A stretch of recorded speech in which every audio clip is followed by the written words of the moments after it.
one.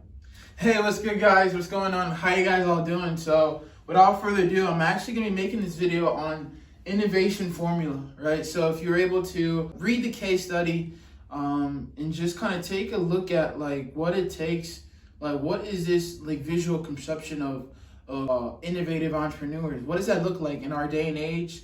And what can we take away though? It's one thing to get knowledge, and it's another thing to take that knowledge and apply it into life. It's that simple. But without further ado, the case study was essentially just on individuals from the world that we see are being innovative with ideas, learning to, if they see a problem, creating answers and solutions to fix that problem, right? And you know, this here is to take it a step deeper though, right?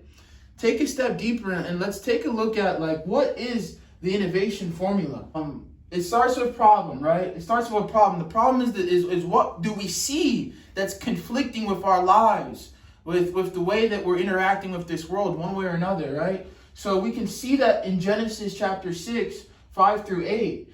God says that wickedness was the only thing that humans thought of. Wickedness, right? The problem was straight wickedness. Wickedness with the human race. That's verse 5.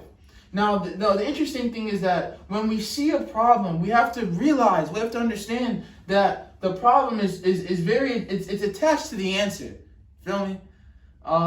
Problem, answer. When we think of problems, we should also think about, okay, there's got to be an answer. You feel me? But anyway, the answer is in Genesis chapter 6, 9 through 16. God tells Noah, right? He chooses Noah because at this particular time, he says Noah was the only one that could be faithful to understand what the problem was and how he can deliver with the answer, right? So as we take a deep look on this, we can see that the answer was, in particular, God said that he should put an end, he said he wants to put an end to all people, for the earth is filled with violence, right? And here we can actually take a deeper look on how he wants to actually go about fulfilling this answer. So the problem is wickedness, human race, and then on a deeper note, it's to put an end of all people, for the earth was filled with violence, right? So he's reiterating the problem, but now we're going to come to the answer. So the answer is to make yourself an ark of cypress wood, both them and the earth. The answer was, he tells Noah to go make an ark of cypress wood so that he can save all of humanity from their wickedness, right? So like, what can we take away from this, right?